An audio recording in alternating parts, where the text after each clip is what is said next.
Hello and welcome to another episode of the Physiology of Endurance Running podcast. I'm Dan, joined by Owain. How you doing, Owain?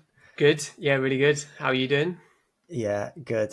I've done too much training. I think it's catching up with me now. I just keep chasing the Strava. I keep doing what I shouldn't be doing and chasing the Strava curve. The Strava bar.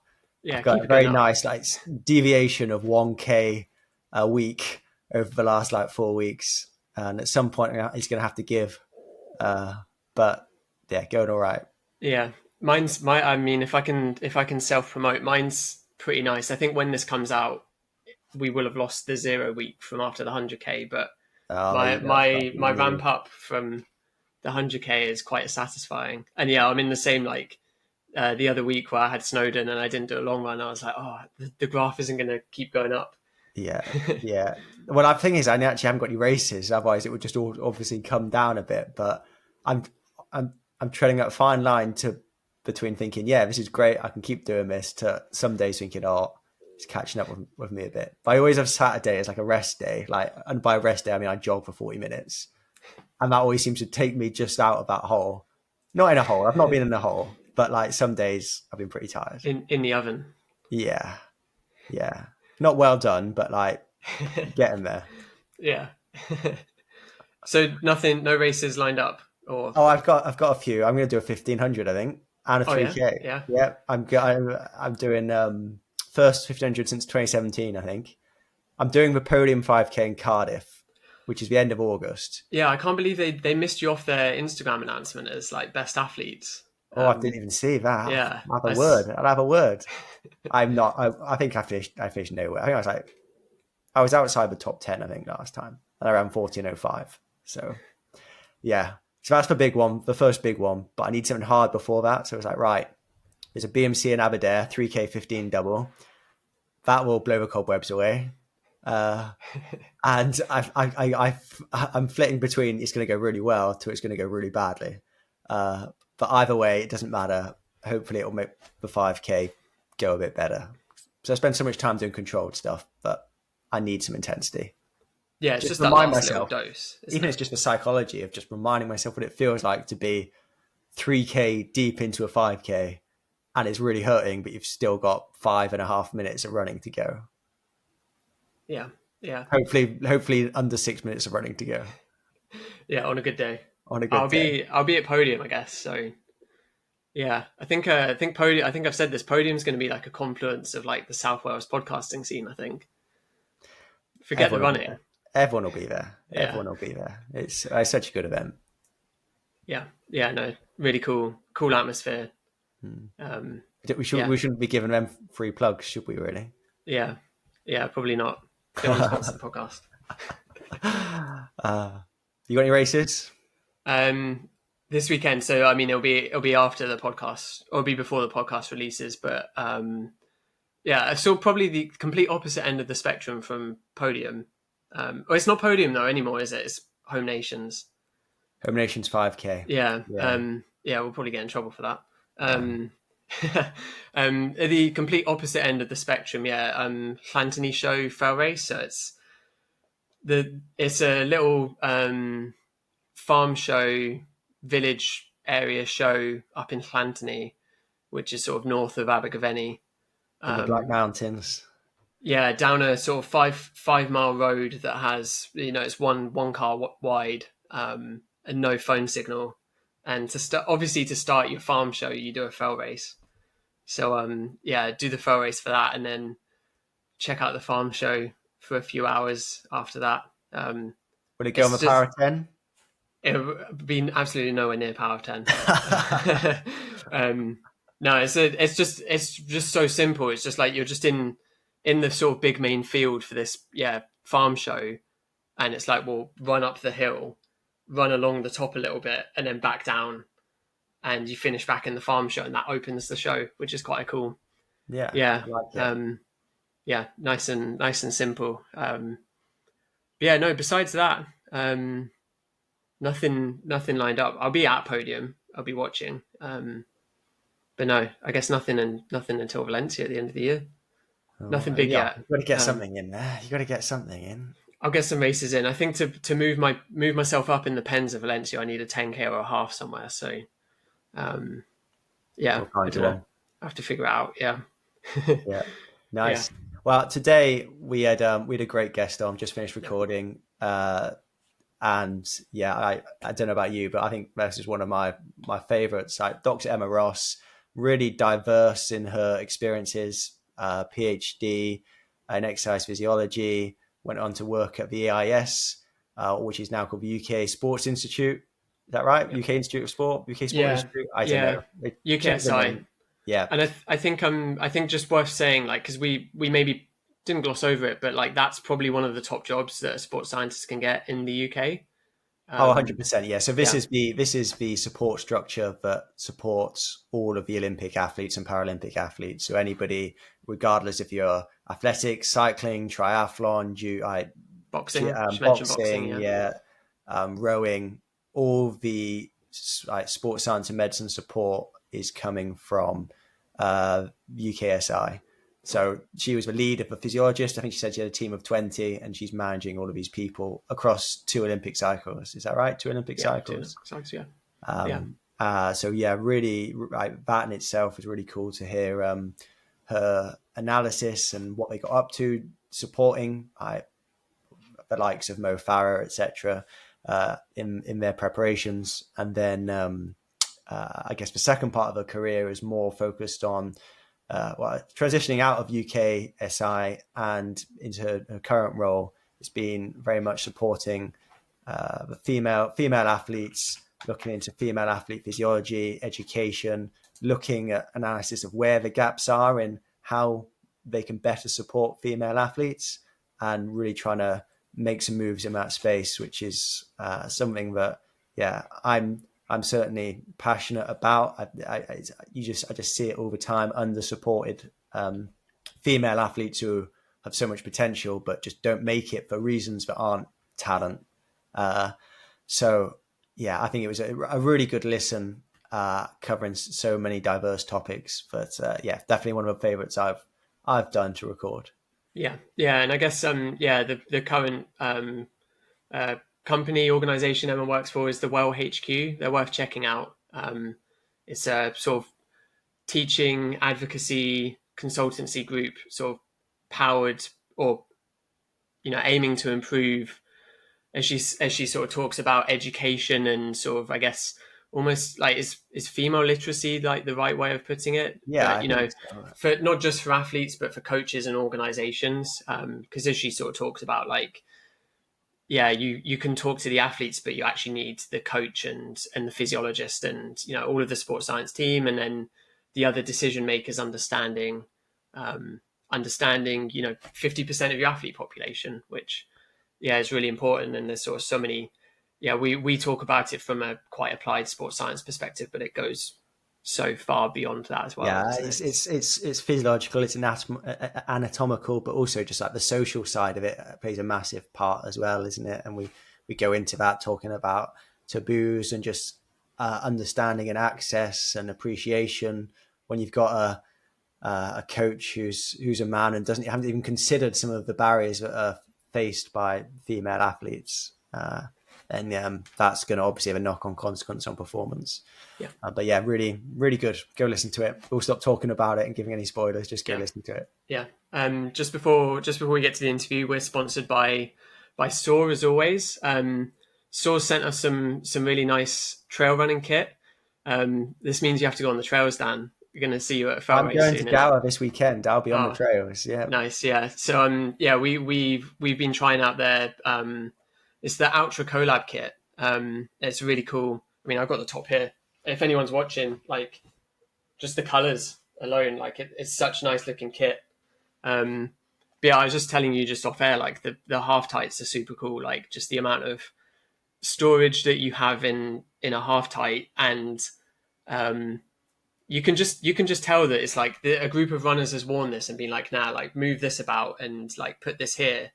Because yeah, I put these on and I was like, oh, I can do this and I can do this with like carrying my Yeah. kit in a race, but also just sort of day to day running life. It's Yeah. really nice to get a piece of kit and be like, this has been so well thought through, and it's comfy, and I think it looks pretty good as well. Yeah, and you were saying like these their shorts, like they're marketed as trail shorts, but it's effectively their marathon performance shorts, but kitted out so they're more specific to trail. So in terms of, for me, it sounds super useful, not just for running on the trails, but for just day to day life. Like you were giving examples there before. Yeah, yeah. Like even I was saying, obviously it's not the main design for them, but like especially in the winter, like if I'm running and meeting my partner for coffee, like I can actually just carry my jacket on my shorts, which is like, I mean, go look at big. go. I haven't got them yet. I'm waiting to pinch them off Owain, but it's got a pocket in the back, right, for like a jacket or Yeah, something. big foam pocket, and then there's like webbing on the back as well, so you can literally just put your jacket into that. Like I'd say go look at the pictures and the videos on Saw website as well, like show how to use them, which is cool. And then there'll be a video with Tim, the designer, about like talking through the shorts as well, and sort of their thoughts on the design, I guess, process and ideas behind the shorts as well. But yeah, like it's just super cool to get something where it's so well thought through, and it's not just, oh, this is our season's colorway, let's just Yeah, chuck this on a pair of half tights that might have one pocket for your keys. yeah. I'm It's excited.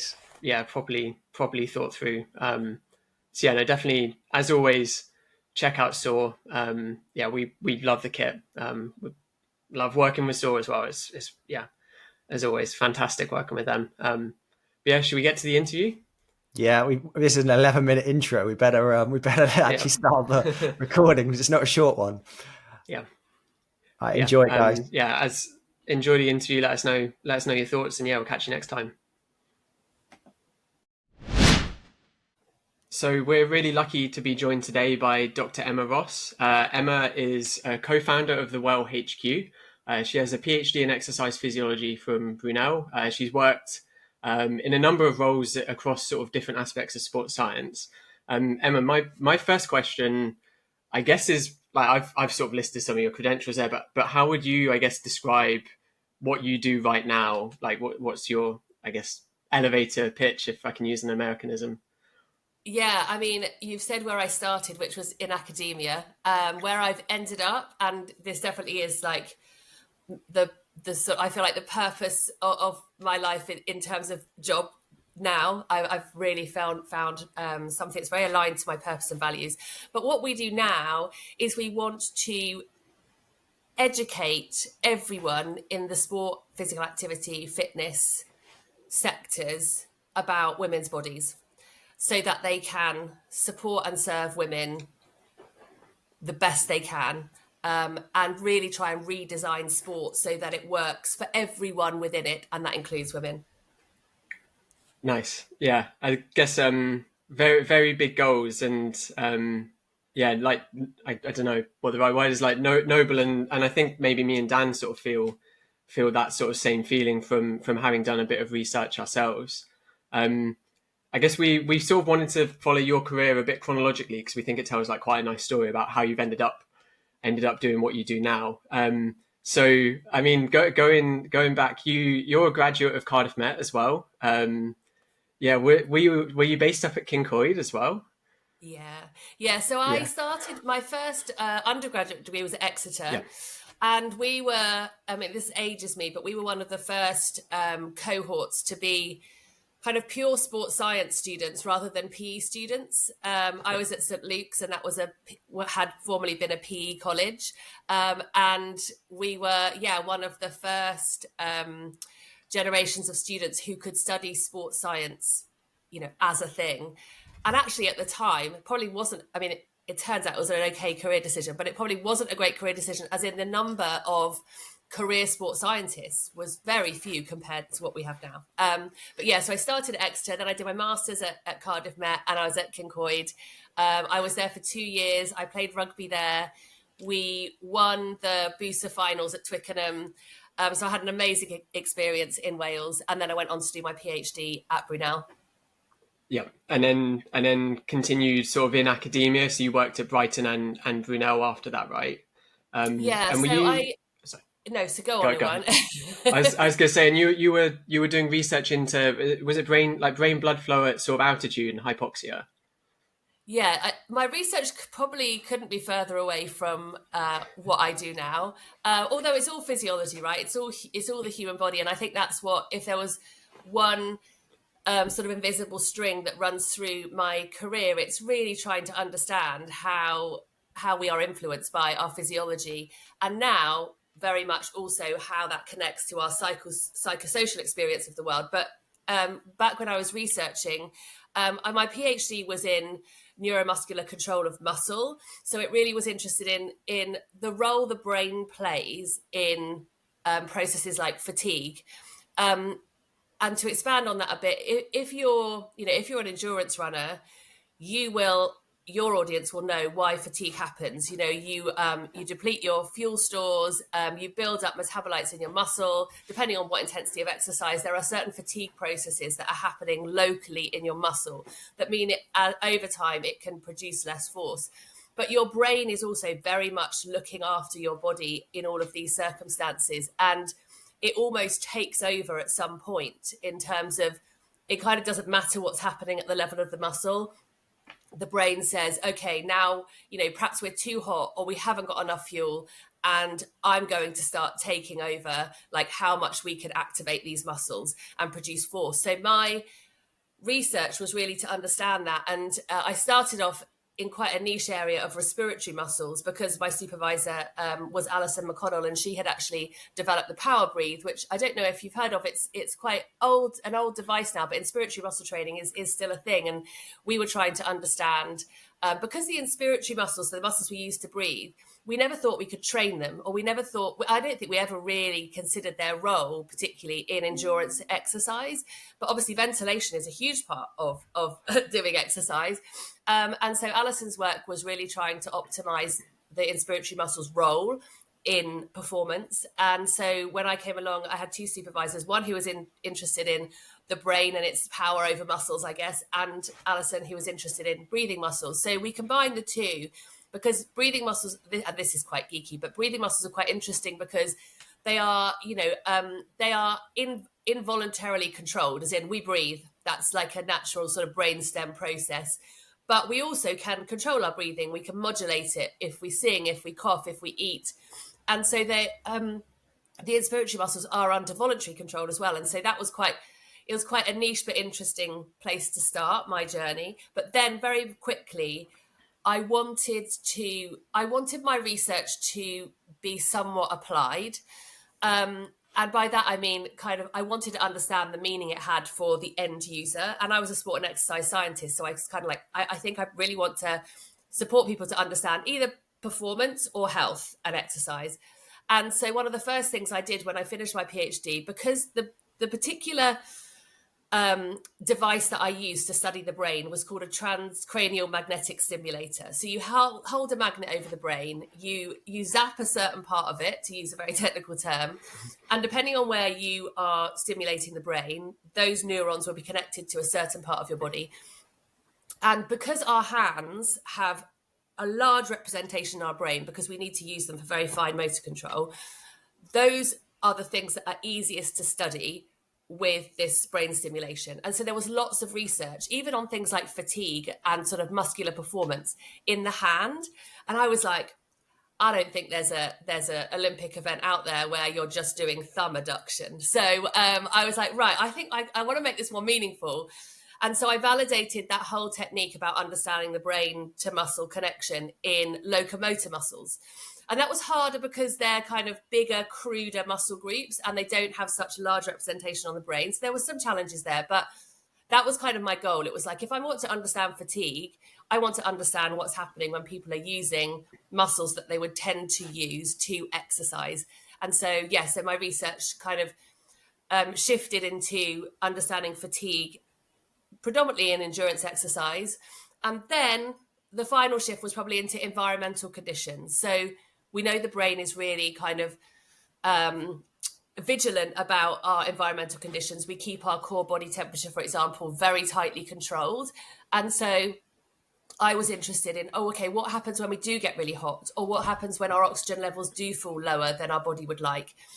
Is our brain really protective? And obviously the answer is yes, but that had never been studied before. So I did experiments where we passively heated people. So we heated them to temperatures that they would find it hard to get to when they were exercising. But the point was, if we passively heated them, and this was a terrible experiment because you had to wear this suit which was infused with really hot water and just get like cooked like a turkey in the oven and just sit there and then do certain muscle tests with this brain stimulation.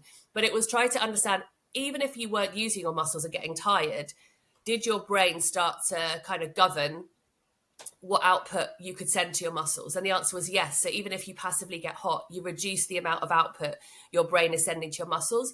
And then obviously the implications are, so that's why, there are cardiovascular reasons why we are compromised in heat, but there are also central nervous system reasons. And then I went to the idea of altitude, and the same thing happens. The fun thing about the altitude research was that I got to go up to a research lab just outside Everest Base Camp for 5 weeks. So I think one of my people always say, "Oh, what's a fun fact about you?" And I was like, depending on who you are, that will change. But one of the most fun things I did was the first person to take all of this lab equipment, so brain stimulators and electrodes to measure the activity of your muscle, and load rigs to measure how much force you were putting through your muscles. Took them all up on the side of a yak to Everest Base Camp. And that's really the first time anyone had done these sort of experiments outside of a laboratory, let alone up a mountain. And then subsequently, I took that equipment round the Tour de France route, and I studied cyclists as they were doing, hundreds of kilometers of cycling a day. So that for me, that was, going back to where I started, which was I really wanted to kind of find the application of my work. That was really where I ended up. So still kind of really geeking out on the physiology and the neurophysiology, but trying to apply it as close as I could to actual human performance. No, that's all really fascinating stuff, Emma, and it's amazing. That the breadth of stuff you've done. Like, I guess it's a lot of what you're pursuing is this idea of a central governor theory. Would you say, where actually you've said, like, we fatigue because of glycogen depletion and metabolites building up, but actually it's our brain's interpretation of that that's going to determine if we can keep pushing on or if we're going to slow down. Was that an accurate representation of your? Absolutely. Yeah, and I think when I started this research, it was such a hot topic, and this central governor theory and the sort of headless fatigue model, or whatever it was called in the science, was being debated. People were very purist about the idea. Well, no, it's quite simply the fact that stuff happens at a muscle that means that its contractile function is compromised. And then there are other people that said, it lent much more heavily on the brain's influence. And obviously, I like to sort of be the person that says, look, this is not a polarized argument. This is physiology is all about very complex balance of interactions, and actually, obviously, it's both. And I didn't ever come up with the definitive answer. I was just contributing to that body of work. But my work certainly, it found some interesting thresholds. So whether that was a temperature threshold or whether that was kind of like a peripheral fatigue threshold at which the brain kicked in. And that was interesting for me and then the PhD students who I supervised following my work. But yes, it was really contributing to, at the time, the very early thought that, the brain might have a role here that we hadn't really thought about outside of the field of psychology. And I guess it was where the brain came into physiology, in a more wholesale way. And I thought that was fascinating. And for a while, I didn't really even dabble in the idea of perception and, sort of how we feel. But obviously, over time, that became such a hugely important part of, okay, well, the signals, the physiological signals coming from your muscles are, your muscles telling your brain and your central nervous system about, whether it is depletion of metabolites, accumulation of metabolites, damage, whatever. But then there's things like pain perception and discomfort and the sensation of breathlessness, and that all feeding into this kind of symphony of information that's going to your brain, and how clever it is to kind of figure it all out and adjust then how, because ultimately this ends up as a self-pacing issue. I think I was studying it using very often very isolated methods of things like knee extension, because I wanted to study very robustly the function of, let's say, the quadriceps muscle.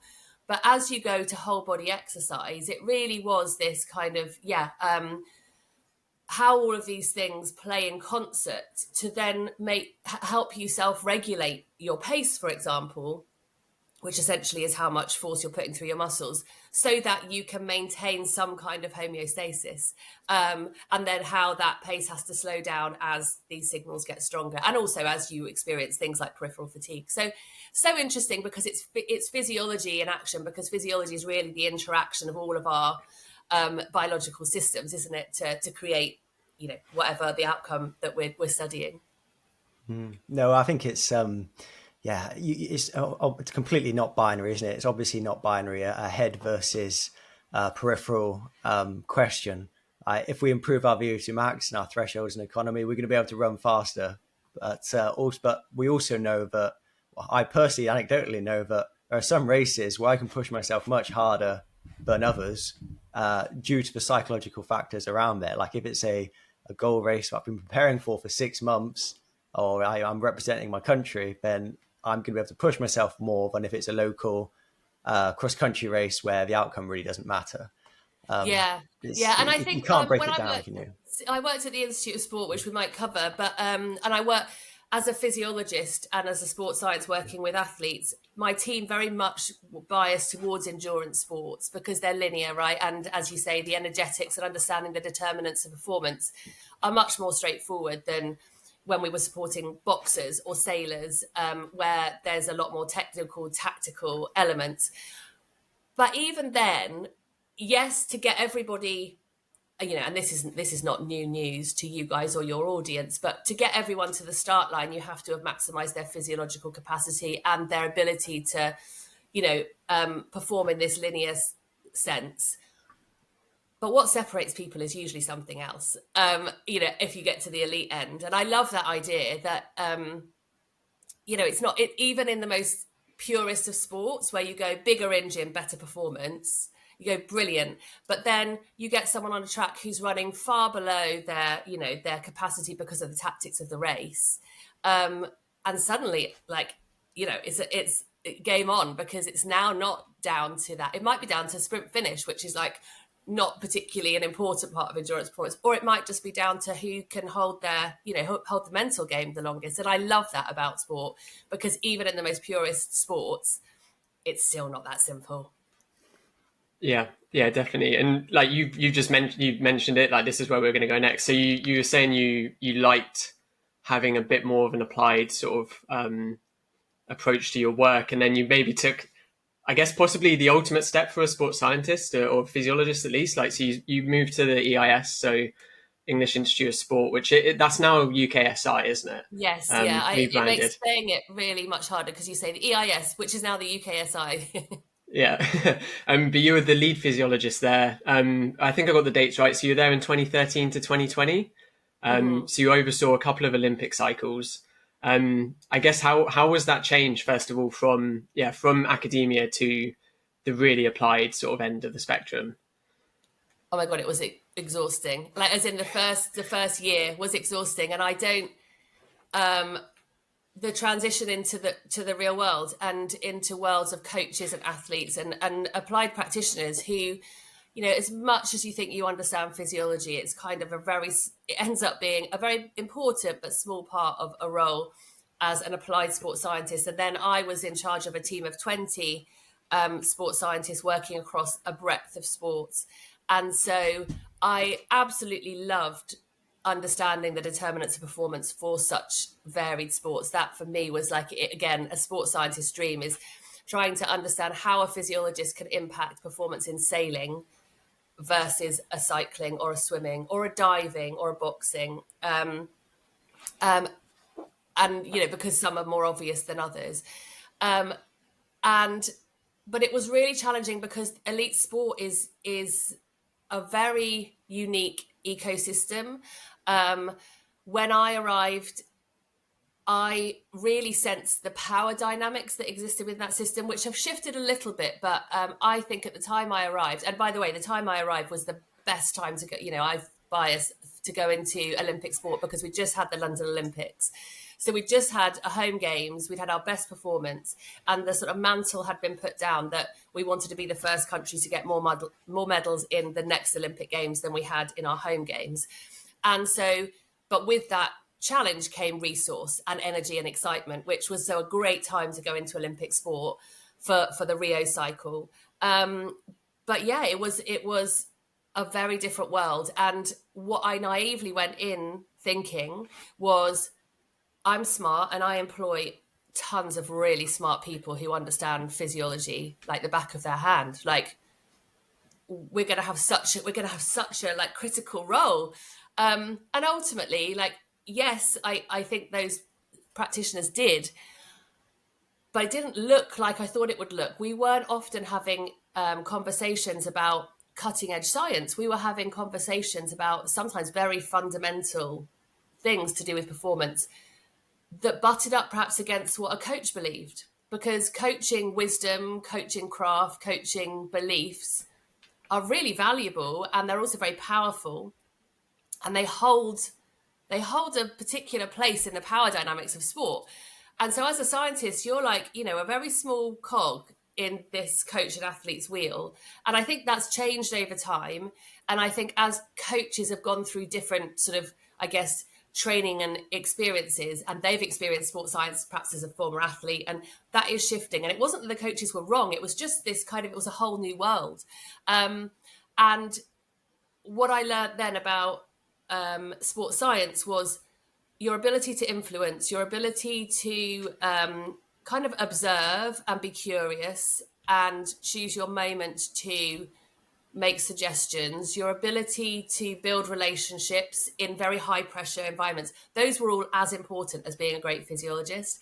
And I think when graduates came to us for interview, some of them were very proud of their academic accolades, but it was almost like, you know what, everyone here understands physiology. And yes, they might have done a PhD in endurance or a PhD in, something else, and that was valuable to us. But actually, what I need from you is to be a great person in this environment, and not to lead with ego or, well, I've just done a PhD on this, so clearly you need to use this, Mr. Coach.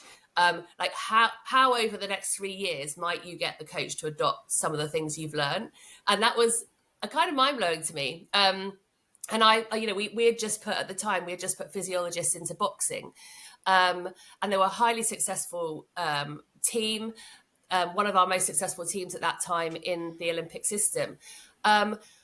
We had a female physiologist go in there, so very male-dominated environment, very traditional ways of training, boxing, boxing coaches, no boxing, boxers, no boxing. And they kind of were doing things that, as from a physiology perspective, we were like, wow, how does it really understand that? But it wasn't our job to go in and say, oh, guys, like, I know better. It's like, these people have got to where they've got to because of some reason. And our job is to start to finely tune this, but not to wholesale change it. And I think those were the sort of things that I found really interesting going into that applied world. You can't just walk in and just say, oh, you're wrong, especially if they're successful. Like how can you tell someone they're wrong if they're actually achieving a good end result? You don't get any buy-in doing that, do you? Just no, exactly. But it's surprising how many young enthusiastic sports science graduates come out with the belief that actually they hold the key, or and often they do. We supervise the PhD in cycling in conjunction with Northumbria, and some of the findings from that practitioner took, and he got a lead coach role in Europe.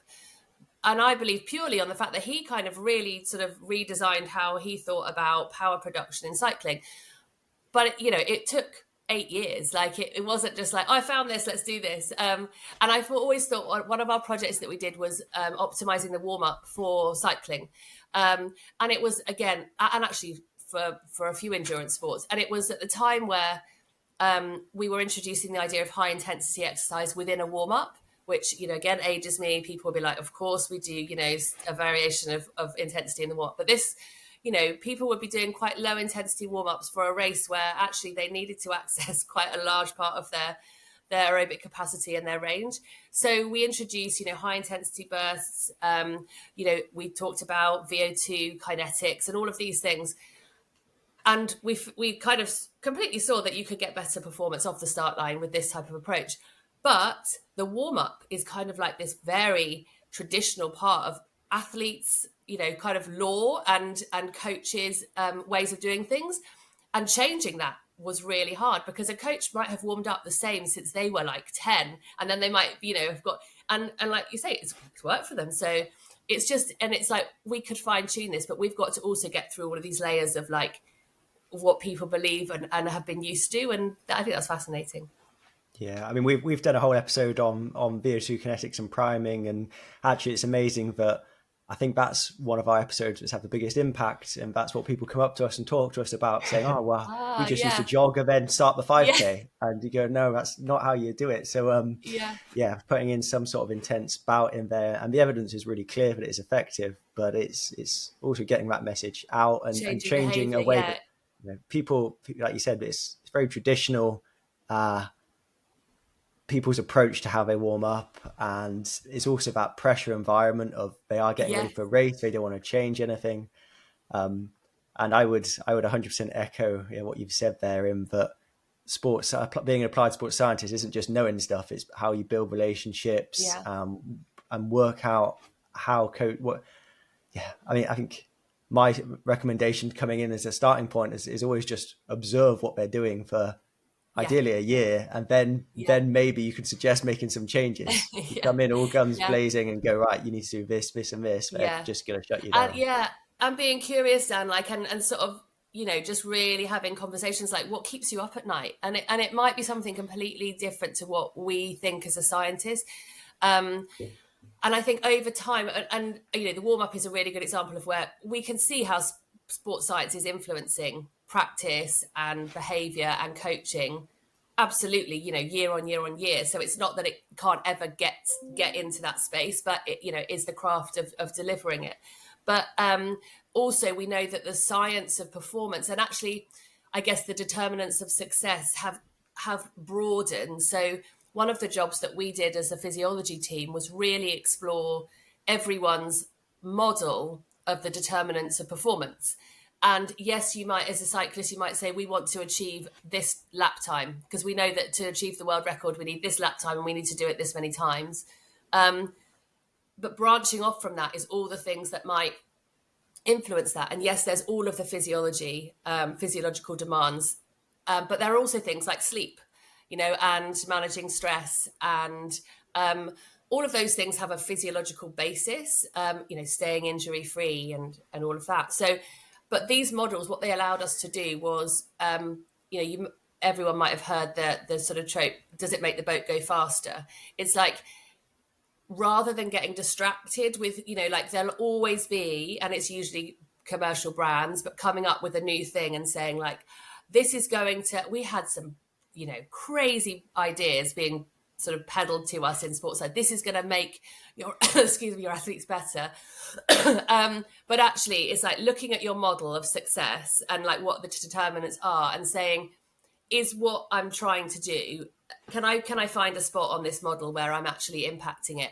And that helps keep everyone kind of at least aligned in the same direction. So even if I'm working on sleep, actually, if I've identified, so for example, the behaviors of my particular group of athletes mean that they, perhaps my group of athletes are young and their sleep hygiene behaviors are terrible, that becomes a more important part. So, I know that I'm contributing to their ability to be more available in training, to deliver higher quality training, stick to their nutrition plan because they're not tired and their hormones haven't been affected. So it's like on this map that all leads to riding around in a circle or swimming up a lane this fast, I've identified these things based on who I'm training.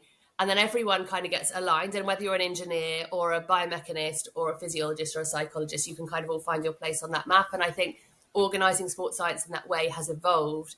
When I first joined the sports science community, it was very much like people kind of having bright ideas because we probably had, a fairly blank sheet of paper. And now I feel it's much more kind of streamlined and efficient about progressing knowledge that we already know to be kind of fundamentally sound. Yeah, that's a really interesting approach. Like, just thinking about it like that, like how do they all connect? In preparing for this, I listened to another interview you'd done, and you mentioned the Rio Games, and that there was like in reflection after Rio, there was maybe a sort of lower medal count for female athletes in the GB system than I don't know if expected was the right word, or but there essentially there was a lower outcome of medals, and maybe a realization that there needs to be a different approach with female athletes. Are you able to sort of, I guess it's a really big topic and it encompasses a whole other Olympic cycle, but I guess what was the sort of thought process there, and then what sort of things did you start to implement? Yeah, so you can imagine after Olympic Games, there's a lot of debriefing going on at a sport and coach athlete level, right through to a system level. And the power of our system in the UK, which is one of the world leading sports systems in terms of sports science, medicine, and performance. We have a lot of data, and data is really valuable if you can use it in the right way. And one of the higher level data points that came out of the debrief was that so most top sporting nations have quite an equal split in terms of their male athletes and their female athletes bringing home half the medal haul. All our competitor nations and those around us on the medal table. But when we looked at our Olympic athletes, and this wasn't the same in the Paralympics, but our Olympic athletes, our female athletes brought home 36% of our medals. So the big question was why? Now, drilling down into such a headline stat like that is really hard, but I was really fascinated by it because I guess one of the first observations I had when I went into that system as the head of physiology was I was the only female around the table. So there were all the heads of, biomechanics, nutrition, psychology, and they were all men. Now, over time, that did change, but at the time, I was the only woman. And as I looked around, my team were predominantly men. The 90% of the coaches were men. So this felt like a very male-dominated system. And I was just sort of observing that from a curiosity perspective about how that might influence everything we do. And then this stat came out, and I was, and probably by nature of being female, I was kind of given the responsibility to explore it and come up. I don't necessarily think people thought I could come up with an answer to that question because it is so complicated, but it was like, can you go and find out why? And it was the first time I'd ever sort of stood back and reflected on, hang on a second, like we, at a very fundamental level of physiology, I've never heard people talk about sex differences or very sort of female specific physiological factors like our sex hormones, like menstrual health. I knew a professor at Portsmouth who did research in breast biomechanics. Never heard that talked about. So I wondered at the time, without any kind of other information, like, were we considering these things? That it was just sort of a fundamental part that wasn't spoken about particularly loudly, or were we overlooking them? And so I did 6 months of work speaking to coaches, athletes, practitioners, the performance pathway team, which looks at transition, obviously, from sort of talented athlete onto funded program. And at every turn, there was these huge gaps in terms of, the sort of acknowledgement that males and females might be different. And there started to be gaps in whether that was the amount of female athletes that transitioned from being talented onto funded programs compared to boys. So less girls transitioned onto fully funded programs. And the reason being that they couldn't see anyone in the ecosystem of sport beyond being an athlete who was a woman. At the time, the commentators weren't women. At one point, there was no performance directors who were women in the whole of Olympic sport. The head coaches weren't female. So they were like, well, I've got to go to uni and get a qualification and a vocation that I can use after being an athlete. And that hugely compromises your ability to be a full-time athlete in training, dedicating your whole life. So even that was really interesting to me. And then looking at the science and medicine end, ignoring essentially lots of really important factors which happen either exclusively in a female body, like having periods, like having menstrual cycle, like having breast tissue, or differently. So pelvic health pelvic health dysfunction is more highly prevalent in females by an enormous proportion. Injury rates at certain joints like the knee are much greater in female athletes. Our attitudes towards food, the prevalence of disordered eating or the prevalence of underfueling and relative energy deficiency, much greater in females. And I was like, wow, so all of these important things which impact physical, emotional, psychological, social elements of the athlete's life that then contribute to performance are not even being considered or talked about. And then when you say to the athletes, like, do these things impact you? The answer is absolutely yes. When you speak to the coaches who were predominantly guys, have you considered this?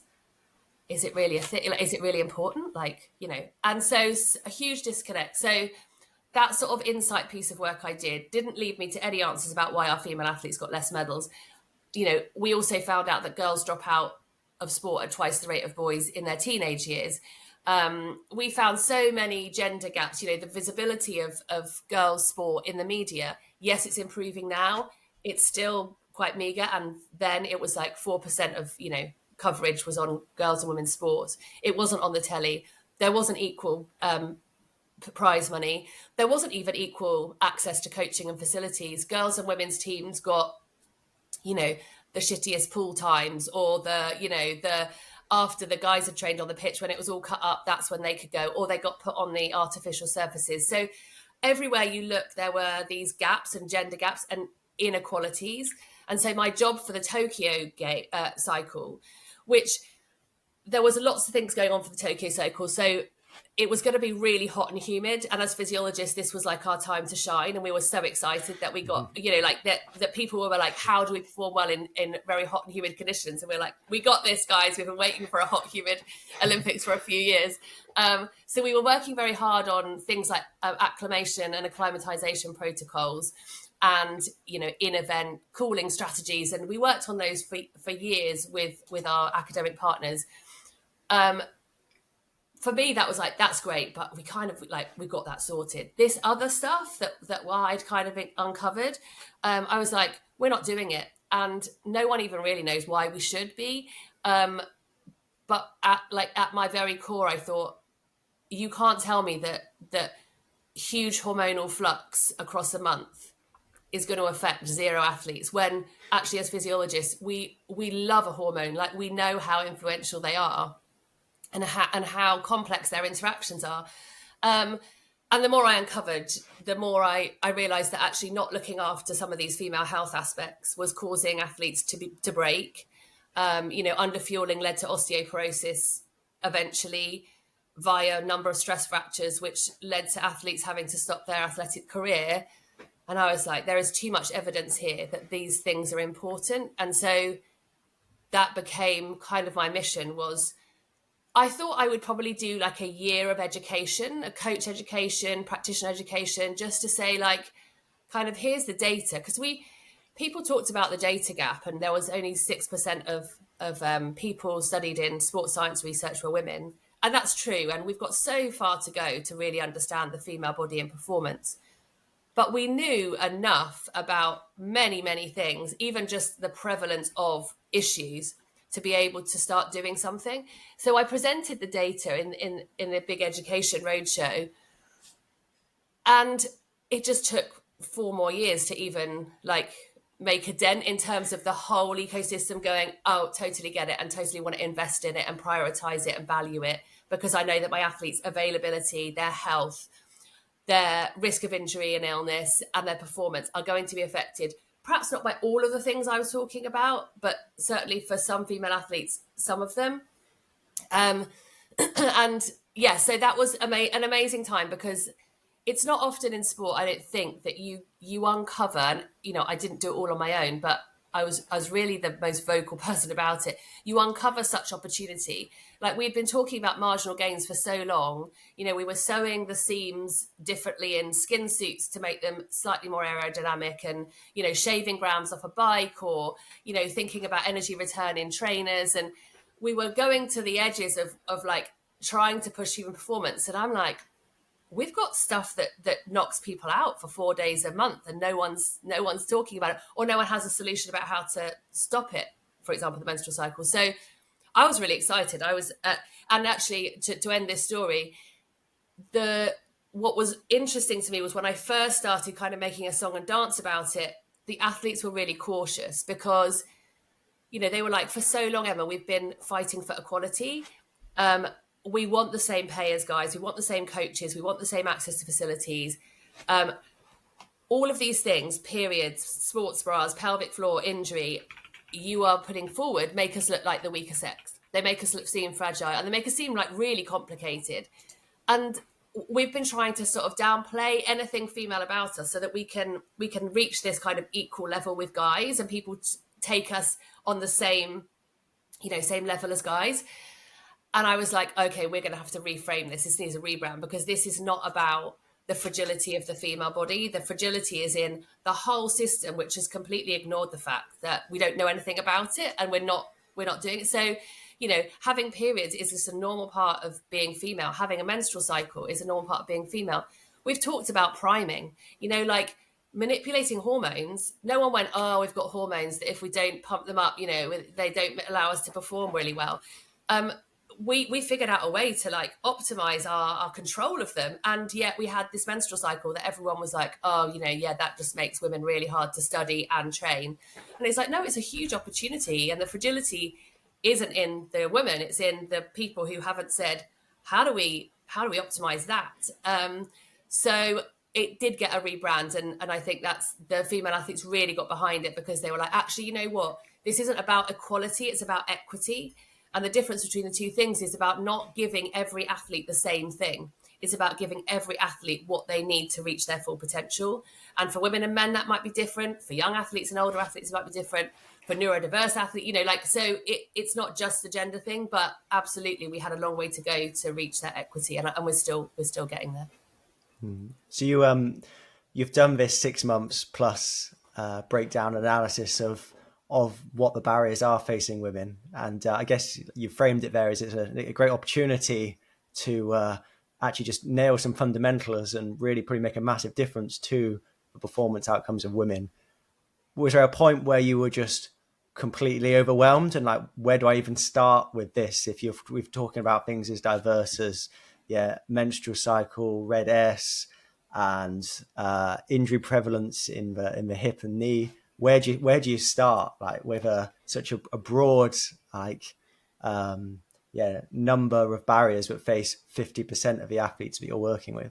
Yeah, it's such a good question, Dan, because even now when we go into new sports or new sort of grassroots level sports even, and talk about some of the barriers that still exist, people are like, oh, like, honestly, this is just too much. I don't even know what to do. I don't know where to start. And part of the craft here of changing the system is actually, taking people on the journey. But yes, at the time it did feel very broad and like so multi-layered. But I think as we called on specialists and experts to help us in, we kind of sectioned these things off and said, where can we have the biggest impact? So one of the places we could have biggest impact was data. So we were at the point in the English Institute of Sport of really refining our data management systems and the daily monitoring systems for athletes. We were developing an app which would say, how well did you sleep and how sore are your muscles and what's your hydration and all of the things that we now collect, with a smartwatch. But we were doing this on a system that would then feed onto a central dashboard for athletes. And things like, are you on your period today, weren't included. So those were the sorts of things we could change quite easily, because that wouldn't necessarily provide a solution, but it would start collecting data that would help coaches identify any athletes whose muscle soreness, recovery, motivation to train, readiness to train was being affected across their cycle. It's not a universal experience, but it does happen. So data was a sort of the lowest hanging fruit in some ways. And so was kit. So sports bras were like, there is a really brilliant solution to challenging breast biomechanics, and it's a sports bra, but it's like the right sports bra for your sport, for your size, for the type of movement and impact you're doing. But we kind of shipped in the brilliant team from the University of Portsmouth and started to really address that. So we started little pockets of projects that helped move us forward. But it still felt like a huge like gulf of getting to somewhere where we could probably see the impact. So I think the place we started, and still the place I start now, is education. Because we couldn't reach all the female athletes individually, the same as I can't reach every teenage girl who's about to drop out of sport. But I can reach the people who are closest to them, their teachers, their coaches, their physios, whatever it is. And so at that time, and still today, my mission was to start to educate those people, and not to be experts, but to start to kind of create environments where girls can have open conversations about it. So an athlete coming to a coach, and rather than worrying that because she, we've had Olympic athletes who have had endometriosis, which is the symptom of endometriosis, which is a reproductive clinical issue, is severe pain. And you've got cyclists in our Olympic team who have endometriosis but didn't want to mention it for like 8 years. If you've got an athlete who's in severe pain for 5 days a month, as a coach, the context that you could gain by knowing what was going on is so valuable. But the risk is, as an athlete, if I tell my coach for 5 days at the moment, because we haven't sorted it out, I'm wiped out by pain. And when I'm training through severe pain. You might have a coach who says, probably means you're not quite the right athlete for this system. So that's the first shift. We had to educate on these things. There are lots of things we can do, but unless you have context as a coach, understanding what's happening with your athletes, you can't help them. And it's not you as a coach that needs to help them. It's you as your physio, nutritionist, psychologist, whoever it is, or specialist referral. But so the first bit of education is are we all willing to start having these conversations? Are we willing to talk about periods if they're really heavy and they've caused an iron deficiency in your athlete? Are we willing in gymnastics to talk about pelvic urinary stress incontinence? Because actually that's a symptom of, could be complete dysfunction around the hip, the back, that could lead to injury. Are we willing to talk about the topics that have been quite taboo? And so the first bit is education. And in the background, we were kind of doing all these research projects that I always said, like, I'm going to go out and try and make the ground as fertile as I can, so that all the stuff that's happening back here, research, innovation around female health and women's sport, when it's ready, it's going to arrive in a system where people are like, oh yeah, of course, I can talk about periods, pelvic floor, girls' attitudes towards food that is slightly dysfunctional. Like, I can do that and I feel confident and comfortable doing it. And the athletes, and now you've given me a strategy or a tool, like, fantastic, we're ready for it. That takes much longer than I anticipated, but that was the plan. I guess going on a really sort of applied level, and not just sort of like at coaches, but at individual athletes that might be listening to this, where do you think is a good starting point? I think we're probably going to say data, but for any female athletes that are listening to this, or for coaches that coach female athletes, like, what would you say is a good sort of place to start at, in terms of not just sort of changing that communication and relationship to be able to talk about this, but also actually being able to, make changes and improve an athlete's sort of well-being? Yeah. And I think elite athletes are very lucky because they are surrounded by teams whose job it is to help them. But you only have to step slightly below that level. Athletes are mostly accountable, aren't they, for their own, yes, they work with a coach, but actually it's kind of them driving training and recovery and choices around food and kit. And I think for me, some of the women's health stuff has been overcomplicated, just because everyone's got really excited that this is an opportunity to understand women's physiology better. But the idea that we could, for example, train differently across the menstrual cycle and get different outcomes, that could be a possibility. We don't have any evidence right now that happens, and people have done experiments.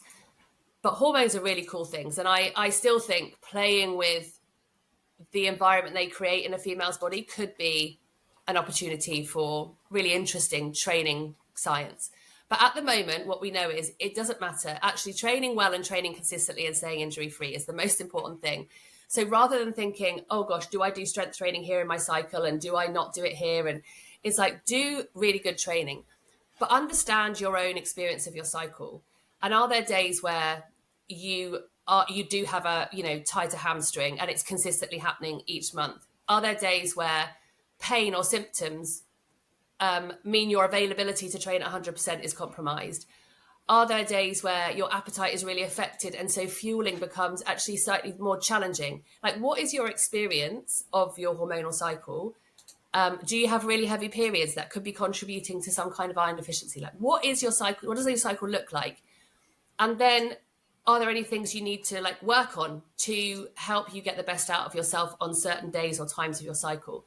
That can be done all from, it is about tracking, so that is about data, but it's also about listening to your body and body literacy.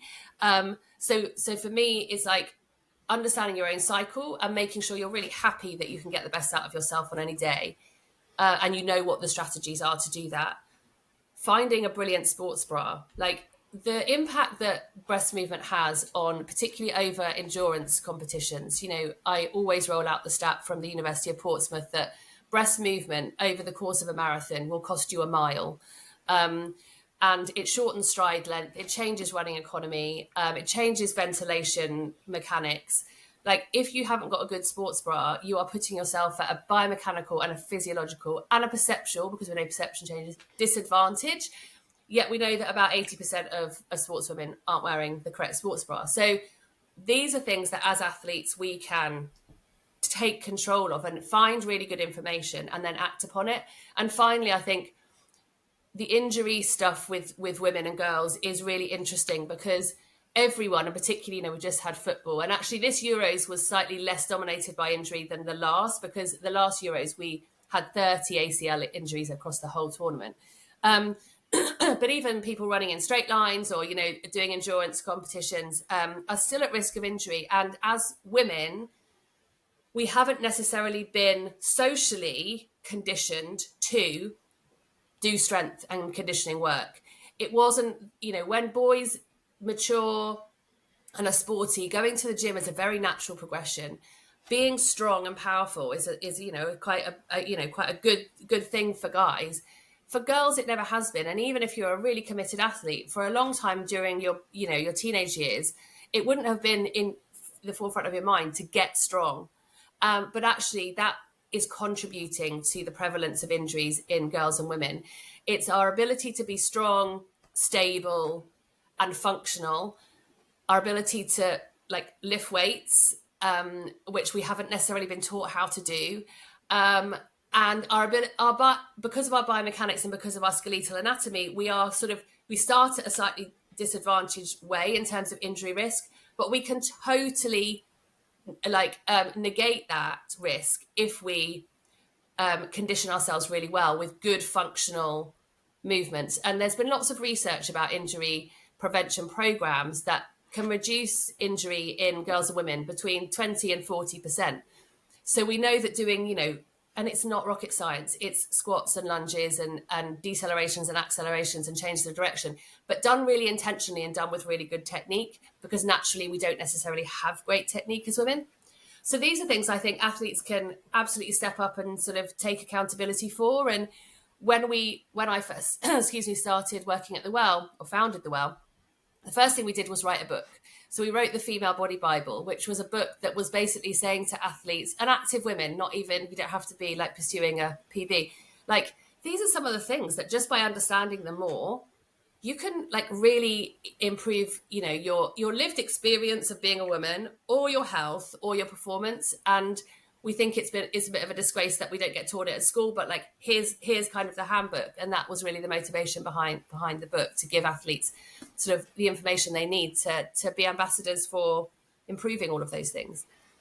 I think especially on the first two sort of points you made, or things you can take control of there, especially thinking about our audience, which are predominantly endurance runners, with a sports bra. If you contrast that, people are happy to pay £300 for a pair of super shoes, but you might wear those once a month. Maybe that might even be a lot for a race, but you're wearing your sports bra every day if you're training. Yeah. So important to get right. And then menstrual cycle tracking, we all put stuff on Strava, and a lot of people that listen to this are happy to like take a lactate sample to measure their exercise intensity. So yeah, measuring some other aspect of your physiology is really important, isn't it? Yeah. And I was going to This ask, requires no kit. You just need to track, right? yeah. Put it in an Excel spreadsheet or anything. Well, I was going to ask, is there like an app or anything you recommend? Like my partner tracks it, but it's literally just when your period starts. And as you said, there are so many different like elements to it that you need to track more, don't you?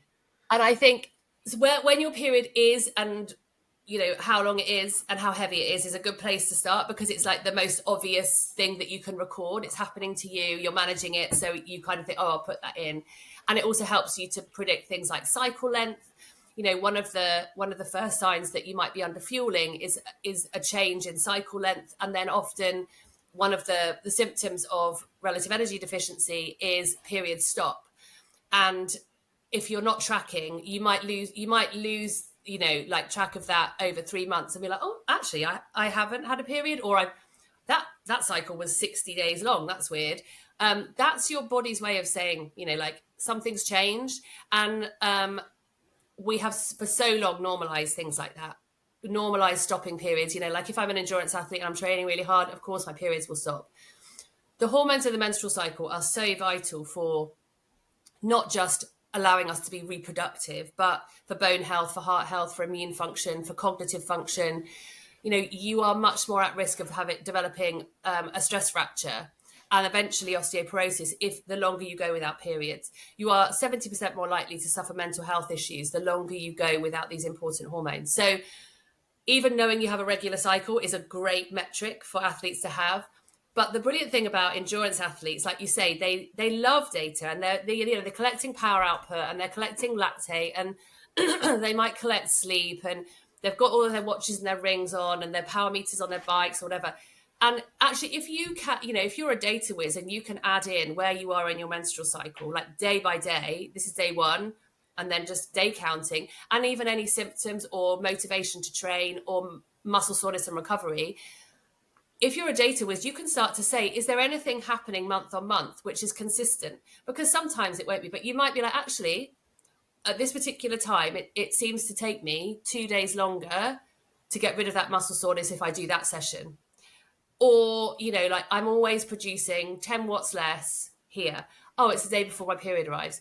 And then for me, it's not about going, oh, well, I'm just less powerful, or I'm perform worse the day before my period. It's like, is there anything I could do to get rid of that deficit and suddenly get in the position of power? Now, there's no one answer about what you could do, but once you know and you're trying, you could see whether you could shift that. So yeah, I think integrating things like menstrual cycle data into a bigger data set is really powerful, particularly because everyone is so unique in their own experience of, for example, the menstrual cycle, that there isn't one rule book about what you're going to feel or how your body's going to respond. So actually your data set is your power and is unique to you, and you are your own experiment.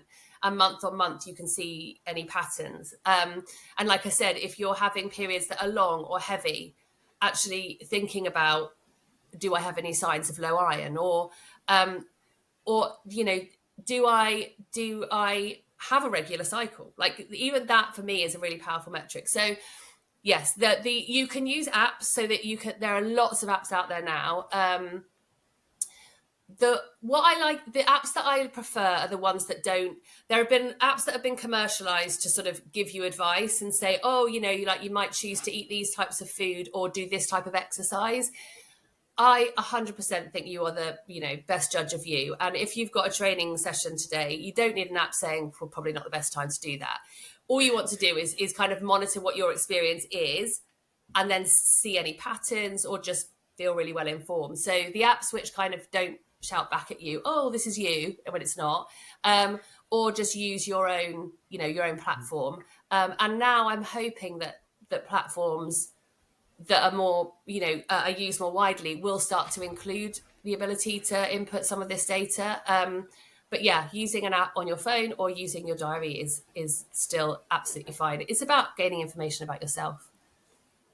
Sorry, I was just going to say, it's mental that it's not on your Garmin. Like, how can you not wake up in the morning and just put it in? Like, you have if it's trying to give you like sleep data and like training readiness, how is that not an essential metric for 50% of their possible customers? Like, Yeah. yes. Anyway, sorry, Dan. I've completely lost my train of thought now. But yeah, no, so it's, I guess the most important thing, that's what I was going to say. I guess the most important thing is just being consistent with it, isn't it? And however you go about it, just doing it regularly. And I guess to start with, Emma, it's just a point of collecting the data. And then once you've got a few months of that, starting to see if you're seeing any trends there. But Exactly. I think sometimes I know female athletes sort of see it as a barrier to their performance, and obviously it is in some cases, but it's also a great sign of health. And if you are at risk of red S or stress fracture, etc. So I think and I think if it's a barrier, then it means there's something we could try and do about it. And I think women in the past have been very used to being made to accept that, well, this is just part of being female. And actually, it's not. Like, there are so many more things we know now about managing symptoms, about managing energy, about how we might eat differently, and I don't mean the types of food, but even the way in which we fuel and how our appetite is influenced by hormones, or our blood sugar is influenced by menstrual cycle hormones. There's so much more insight we have now that if you know that there are 3 days that are challenging you each month, yes, it might take some time to find out what works, but there might be some things that do work to help you feel better. And it's that mindset that we need to get to, rather than this kind of like, I'm at the mercy of this cycle. And these aren't quick fixes. No, I mean, you'd make a lot of money if you had a quick fix for all menstrual cycle symptoms. It's usually related to diet, sleep, stress, all of the, hydration, all of the things that, like you say, Dan, is consistency, and it's getting it right consistently. It's not overtraining, it's not undertraining, it's not overeating, it's not and that isn't sexy and it's not a product, but actually our hormonal health can be really, really supported by some of the fundamentals of good health. And that just is over time. I guess maybe last question from me. Going sort of back across your career and to now, how do you think sort of, I guess, sports science as a whole discipline is sort of looking in terms of including female participants and also for female researchers? Where do you think we are now? We just advertised for a job at the Well, and we got 150 applicants. They were all amazing sports science graduates at certain points of their career, from being, newly graduated to being 20 years post-graduation. But all of them had some experience or touch point with female research. 2 years ago, that would never have happened. So there's an amazing shift in that more research is happening and more applied research is happening, which is great, because that means that it's going to be quicker to use, because, we all know the trouble with research is it takes so long to get into practice. We've already talked about that today. So I think that's shifting. And I think the whole landscape of women's sport is shifting. And with the professionalization of not just things like football and cricket, but, the platforms which even the endurance runners are finding themselves, the triathletes, the ultra endurance runners are finding themselves having now, there is a vested interest from everyone to invest in athlete health, and which has a knock-on effect to performance. And so I think this is the time where we are going to see, more acknowledgement and understanding of what it takes for females to perform really well. I think the expectation from females is there now as an athlete. You no longer accept that, you've got to wear men's kit, or you've got a coach who, treats you like they treat all of their male athletes.